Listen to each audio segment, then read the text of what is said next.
I never thought I'd find something like this. This is incredible. It is. I made it! I'm rich!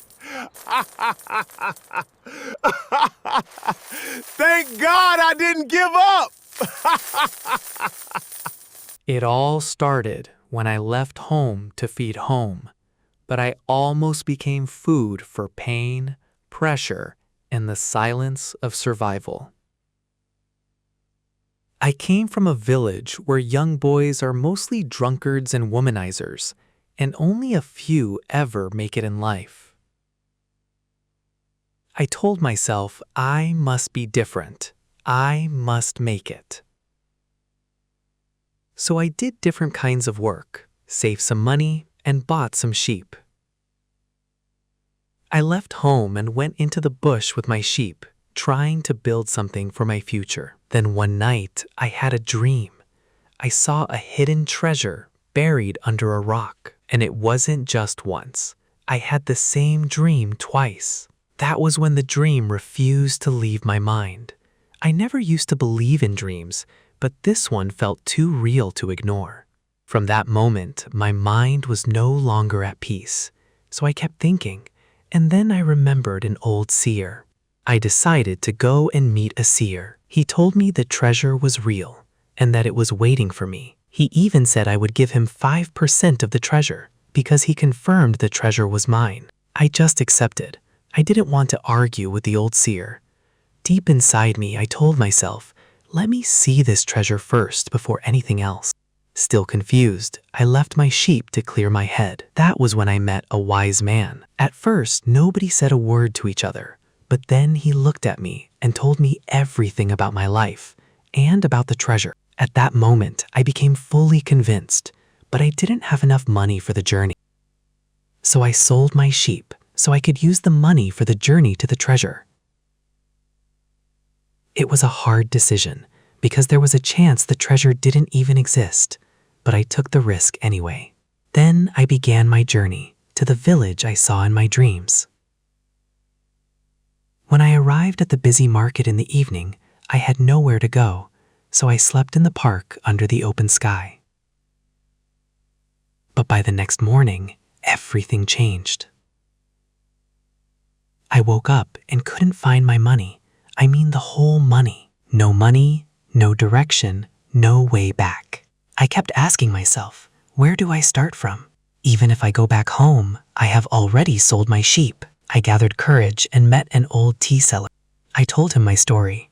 He listened carefully. He felt pity for me, and he even gave me local tea to drink since I hadn't had anything for the day. He took me to a wealthy man in that village. The man was very kind. He explained the work I would be doing in the house and at the shop, and I accepted immediately without asking questions because it was my only way out. He and his daughter welcomed me into their home warmly. We talked for a long time that day. From that moment, they treated me like family.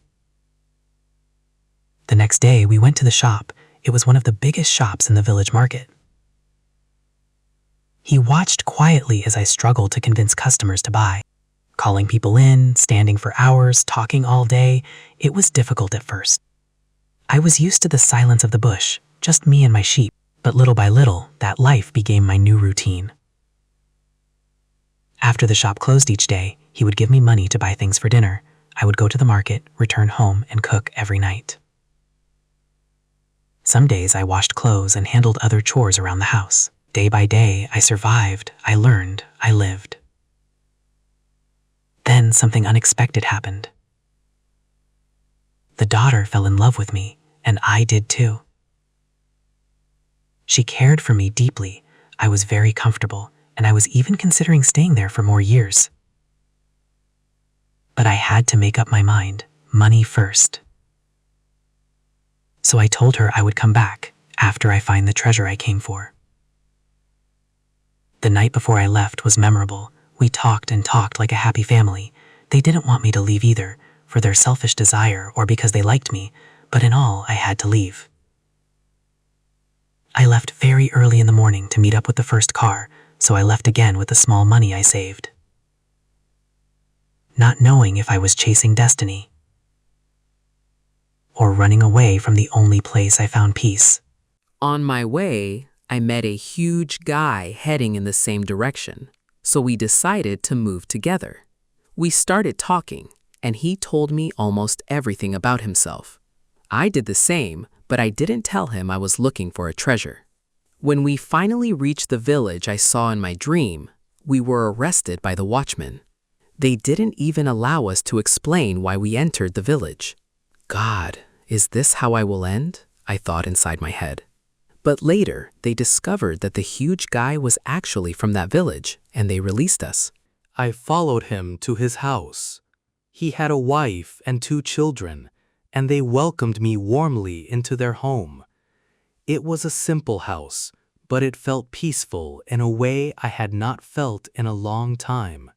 We sat together, ate, and talked. For a moment, I almost forgot everything I had been through. The journey, the struggles, and the uncertainty ahead. The next morning, I wanted to leave, but suddenly his wife started struggling with my bag. She said I stole her money. I was shocked. I didn't even understand how she knew the exact amount in my bag. When I opened my bag, the only thing inside was my money, but she kept insisting it was hers. I tried to explain everything to the man, but he refused to listen. She collected the money, but thank God I didn't put all the money in the same place. I begged and begged, trying to explain myself, but she insisted I had stolen it. And just like that, I was sent to prison for the second time. But inside the prison, something felt different. Somehow, the guards knew I was innocent. They didn't maltreat me like the others. One day, I started talking with one of the guards. At first, I tried to stay calm, but everything I had been through finally broke me. I got angry. I shouted at him. I cried like a man who had lost everything. I told him my story, the journey, the suffering, the dreams, the betrayal, everything. He looked at me quietly and promised me something. He said, "I will get to the root of this matter, and I will get you out." At first, I didn't believe him. But after 6 long months, he kept his word. I walked out of that prison weak, tired, and broken inside. At that point, I didn't even have the strength to continue the journey anymore. For the first time, I regretted selling my sheep. Everything I had suffered through was beginning to make the treasure feel like a lie, like something that never existed anywhere. I kept asking myself if I had destroyed my life chasing a dream. When I finally got to the mountain, I met an old man living alone at the foot of it. He welcomed me warmly and offered me a seat. There was something strange about him, but also peaceful. So I asked him why he was living there all alone. He looked at me for a moment and said something unexpected. He said he was a witch, but a good one. He told me the villagers chased him away after trying to kill him, but somehow he survived. I asked him why they hated him so much. Then slowly, he began telling me the story of his forefathers. And that was the beginning of another mystery. Once upon a time, there were 3 brothers traveling together. They were skilled in magic and clever, and one night, as they crossed a dangerous river, they reached a treacherous part that could have drowned them. Using their magical skills, they created a bridge to safely cross the river. However, Death himself, feeling cheated that they had escaped his grasp, appeared before them. He was angry but cunning, and instead of taking their lives immediately, he pretended to admire their cleverness. I would grant each of you a reward of your choosing as a reward for outsmarting me. The eldest brother, proud and ambitious, asked for a wand more powerful than any in existence, one that would always win duels. Death reluctantly gave him a wand made from elderwood, with a core of thestral tail hair. with this wand. The second brother, who had lost someone he loved, I need the power to bring back the dead. Death gave him a stone capable of summoning the spirits of the deceased. However, these spirits were not fully alive and could not truly join the living world. The youngest brother, wise and humble, asked I need something that would allow me to evade death without confrontation. Death, impressed by his humility, gave him a cloak that rendered him completely invisible. The eldest brother, drunk with power, used the Elder Wand to challenge everyone he met. Eventually, another wizard killed him in his sleep, and the wand was taken from him. Death claimed him in the end. The second brother, obsessed with seeing his lost love, used the resurrection stone to summon her. But she was sad and unreachable, and eventually he could not bear it. He took his own life to truly join her. The youngest brother, wise and cautious, used the invisibility cloak to live a long and full life.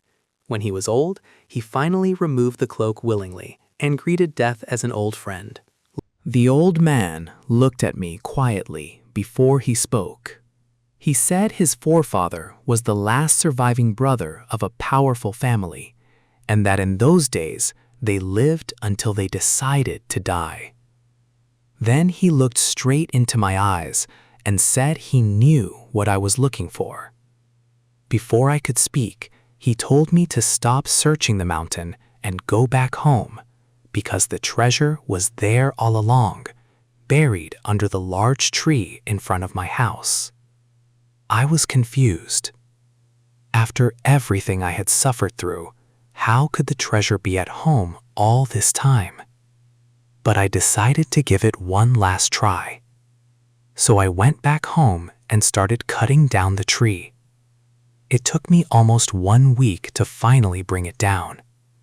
Then one day, the tree fell, and beneath it, I saw a buried case. I froze. It looked as if the case had been hidden there long ago, and the tree planted there for identification. After 5 years of suffering, searching, prison, and pain, I had finally found the treasure. I never thought I'd find something like this.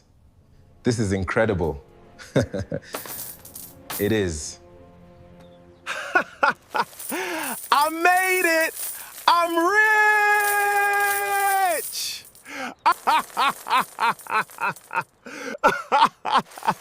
Thank God I didn't give up! Please click on the subscription button, like, and comment.